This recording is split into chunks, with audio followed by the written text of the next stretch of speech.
Je vous souhaite la bienvenue dans ce nouvel espace d'hypnose que je vous propose et que nous allons partager ensemble comme une nouvelle expérience possible dont vous allez pouvoir vous saisir maintenant ou à un autre moment comme cela vous paraîtra le plus pertinent.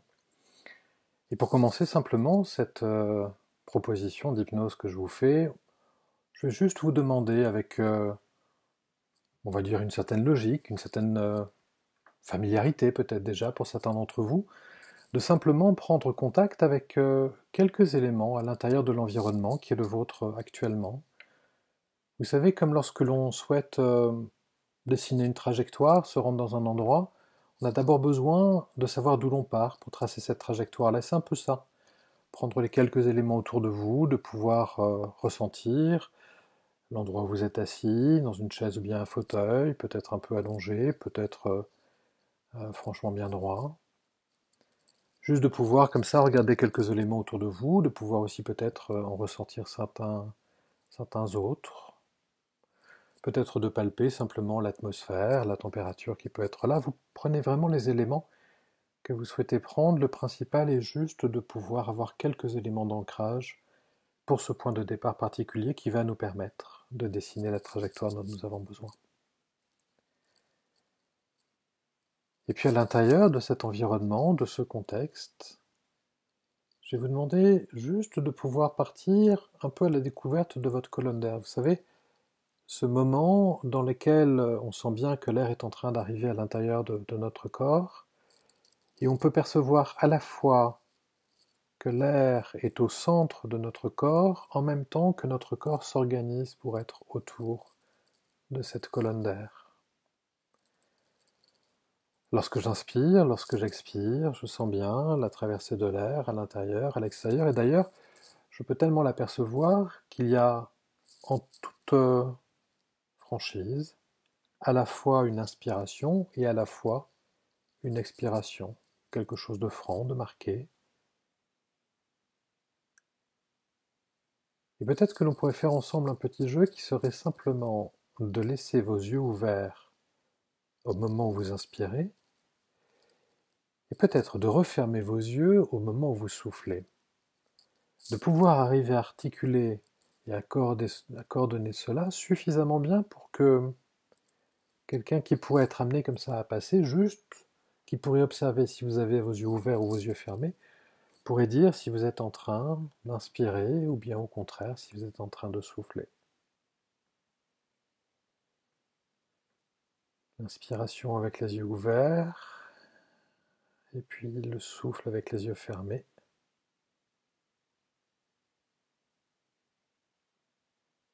De le faire à l'endroit ou à l'envers, mais de coordonner en tout cas les deux rythmes tels qu'ils peuvent se présenter. À chaque souffle que vous avez, de sentir que vous pouvez vous installer de plus en plus profondément à l'intérieur de votre corps, comme si, lorsque le souffle s'installait et s'enracinait dans votre corps, vous-même étiez en train de vous installer encore un peu plus dans la situation et en profondeur. Voilà. Et on va prolonger ce mouvement tout au long de cet espace qui est le nôtre actuellement.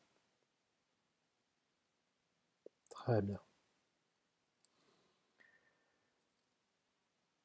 La particularité, c'est que nous sommes en train de vivre un ici, un maintenant, dans lequel nous sommes en train de respirer, mais bien sûr que, en plus de cet ici et maintenant, il y a également d'autres moments et des ailleurs. Et je vais vous demander de convoquer un autre moment et un autre ailleurs pour que nous puissions ensemble avancer. Cet autre moment, cet autre ailleurs, vous le choisissez. Vous le choisissez parmi les semaines et les jours qui viennent de s'écouler. Vous le choisissez en fonction d'un critère, celui d'un sentiment, le sentiment d'une épreuve à traverser, le sentiment d'un moment qui était plus compliqué, plus difficile qu'un autre à parcourir. Observez combien cette difficulté est déjà en train de modifier votre souffle, votre perception de votre corps, et c'est bien naturel. Laissez simplement se côtoyer les deux perceptions, la perception de vous ici et maintenant, la perception de vous dans un ailleurs et un autre moment,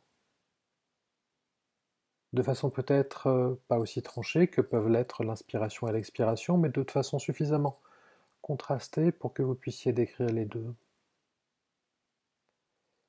Observez aussi combien, lorsque l'on vit un moment d'épreuve comme celui que vous êtes en train de convoquer, on peut avoir l'impression qu'on le vit de façon très solitaire, quelque chose d'unique, qui remet en question nos capacités.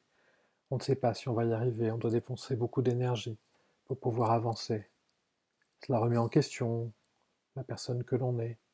Ça remet en question notre capacité à faire et à bien faire, en tout cas, les choses. Et pourtant, retrouvez aussi juste la perception que cette épreuve-là que vous êtes en train de convoquer n'était pas la première épreuve de votre vie. Vous avez déjà, par le passé, rencontré plusieurs épreuves, et même plus que des épreuves. Vous pouvez juste laisser venir, et vous pouvez demander à votre esprit inconscient de vous aider à cela, les moments, les contextes, dans lesquels des épreuves se sont dessinées pour pouvoir devenir des moments fondateurs. C'est-à-dire des moments dans lesquels une capacité, un apprentissage est apparu. On peut prendre un exemple très simple pour cela. Ce moment dans lequel le petit enfant a appris à lire. Vous savez, ce moment très particulier dans lequel on est vraiment dans un langage parlé, et puis tout d'un coup le langage parlé se trouve projeté sur du papier, en total inconnu pour cet enfant-là. Non seulement ce langage verbal se retrouve projeté sur du papier, mais il est sous la forme de hiéroglyphes, des lettres. Des lettres, comme on les appelle, qui vont devoir s'articuler pour devenir des mots. Et comme si ce n'était pas déjà suffisamment compliqué, les mots vont devoir s'articuler comme des pièces de puzzle pour former des phrases, et selon un ordre particulier que bien sûr l'enfant ignore totalement au moment où il apprend à lire. Je ne sais pas pour vous, mais moi j'aurais bien du mal à pouvoir me rappeler à quel moment cette capacité à apprendre est survenue, à quel moment il y a eu tout d'un coup cette révélation du je sais lire. Et pourtant, il est très simple dans la vie de tous les jours de se rendre compte à quel point nous savons lire, sans avoir besoin de se rappeler comment cela est apparu. C'est cela un moment fondateur. Cet enfant qui a vécu l'apprentissage de la lecture comme étant une épreuve, quelque chose qui le sollicitait dans son énergie, dans ses capacités, et puis tout d'un coup les choses se sont débloquées. Il est devenu celui qui sait lire. Et tout un monde s'est ouvert à lui. Un monde bien sûr au travers des livres, au travers des bandes dessinées, un monde aussi au travers des écrans, un monde dans la lecture que l'on peut avoir du monde dans lequel on se trouve. À partir de ce moment fondateur-là, à partir, autrement dit, d'une épreuve qui remettait en question ses capacités et dont certainement il a dû se sentir même entouré, à certains moments assez seul pour pouvoir la franchir. Et je ne sais pas bien si quelqu'un est en capacité de pouvoir se rappeler de cela, mais en tout cas, je me souviens très bien du premier livre que j'ai lu. Et le premier livre est quelque chose d'important, bien sûr. Peut-être que je peux juste vous en donner quelques éléments.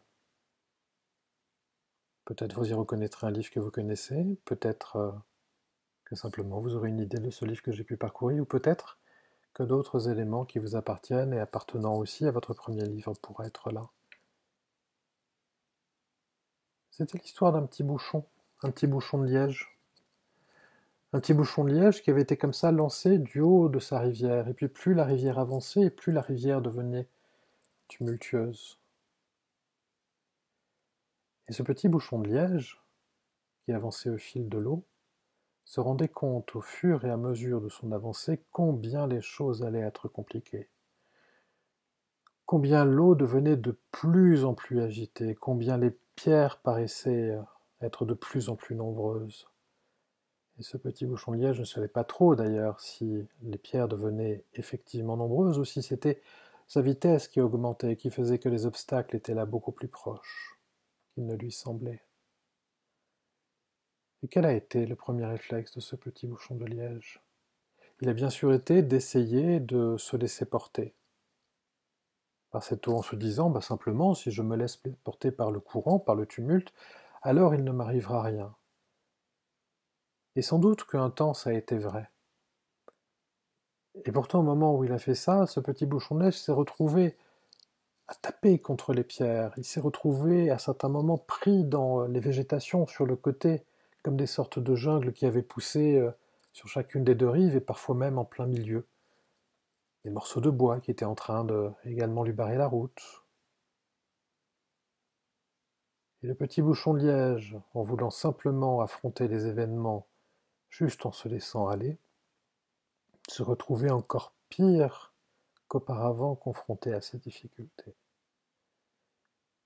Ce petit bouchon de liège, parce que tout petit bouchon commence à devenir grand, s'est aussi rendu compte que lorsqu'il arrivait comme ça à se repositionner, à retrouver cet axe que tout à l'heure vous avez vous-même exploré, de la respiration et d'un corps tout autour, il s'est rendu compte qu'en donnant comme ça des petites inflexions sur le côté droit, sur le côté gauche, eh bien il pouvait commencer à éviter certaines des pierres qui étaient là-haut. Il ne pouvait pas réellement les éviter totalement, parfois il les effleurait, parfois c'était un peu plus compliqué, mais il pouvait décider de la direction qu'il commençait à prendre à l'intérieur de ce tumulte.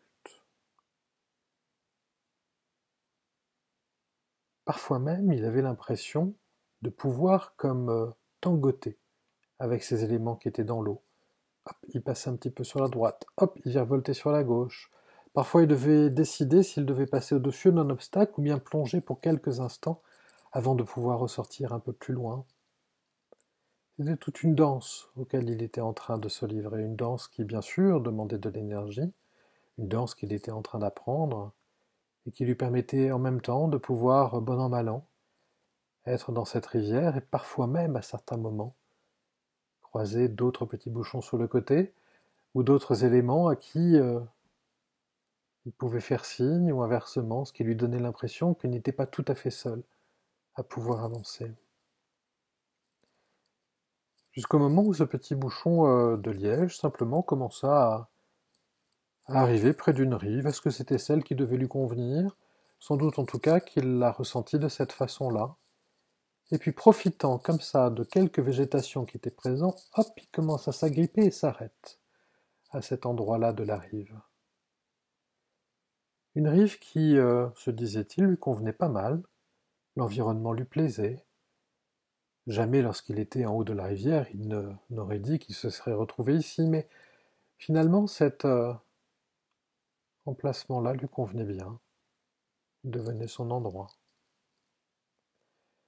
Et ce petit bouchon a commencé à faire ce qu'il est possible de faire lorsque l'on souhaite être dans un endroit. Il laissa tranquillement pousser ses racines dans le sens du sol. Vous savez, ces racines dont on dit très souvent que c'est ce qui vient nous sécuriser. Par définition, ce qui vient nous enraciner quelque part, ce qui nous permet d'aller chercher les nutriments, la sève, de pouvoir nous nourrir. Et d'ailleurs, ce petit bouchon de liège commença à ressentir qu'il était en train de redevenir celui qu'il n'avait plus été depuis longtemps, une petite pousse, une pousse de liège, une pousse de cette plante que peu de gens connaissent et dont on peut tous avoir une représentation, qui commence avec la tige et avec quelques feuilles à s'élancer. Et le petit bouchon fit là une expérience particulière. Il se rendit compte qu'il n'y avait pas que les racines dont le sens allait vers le bas, il y avait aussi des racines dont le sens allait vers le haut. Ça lui paraissait au début curieux, car vers le haut il y a de l'air, il y a du vide, il n'y a rien de particulier, et en même temps, cet environnement et ce vide, qui était tout autour de lui, en tout cas c'était comme ça qu'il le voyait, était peuplé d'une atmosphère, d'une ambiance, d'un environnement Parfois même des oiseaux le traversaient, des nuages. Le petit bouchon de liège, dont la tige et les feuilles commençaient à pousser, se rendait compte qu'il n'y avait pas que le sens du bas, il y avait aussi un sens vers le haut. Et il décida de toutes ses forces de commencer à pousser pour tendre vers ce haut, pour prendre le sens du haut vers cet endroit où il n'y avait rien et où pourtant tant de choses semblaient se passer. À force de se laisser pousser, ce petit bouchon de liège, devenu grand, commença à développer non seulement des compétences et des capacités, mais retrouva aussi des choses qu'il aimait particulièrement. Certains diraient des valeurs.